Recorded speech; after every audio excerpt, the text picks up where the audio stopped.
Now that's a leading edge. That's going to be out. It is out. So straight away they've got a prize wicket. That's a big one. আরব আমিরাতের বিপক্ষে series হারের পর বাংলাদেশ দলের বর্তমান mission পাকিস্তানের বিপক্ষে series. তবে সেখানেও হার দিয়ে সিরিজ শুরু করলো টাইগাররা।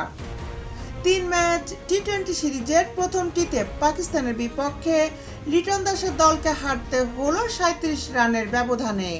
পাকিস্তানের দেওয়া 202 রানের লক্ষ্যে ব্যাট করতে নেমে বাংলাদেশ দল সংগ্রহ করে মোট 164 রান।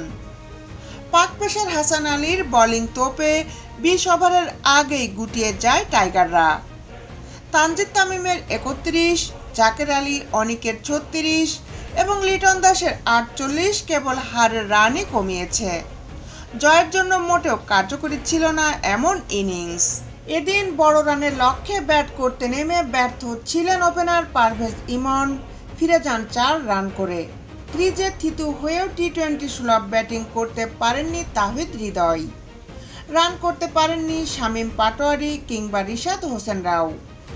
শেষ পর্যন্ত সবকটি উইকেট দিয়ে টাইগাররা সংগ্রহ করে 164 রান। এর আগে ম্যাচের শুরুতে লাহোরের গাদ্দাফি স্টেডিয়ামে আগে ব্যাট করতে নামে পাকিস্তান। নির্ধারিত 20 ওভারে 7 উইকেট হারিয়ে 201 রান করে পাকিস্তান। দলের হয়ে সর্বোচ্চ 56 রান করেন সালমান। বোলিংয়ের শুরুটা ভালোই করেছিল বাংলাদেশ। 5 রানেই পাকিস্তানের 2 ওপেনারকে ফিরিয়ে ম্যাচের নিয়ন্ত্রণ নিয়েছিল টাইগাররা।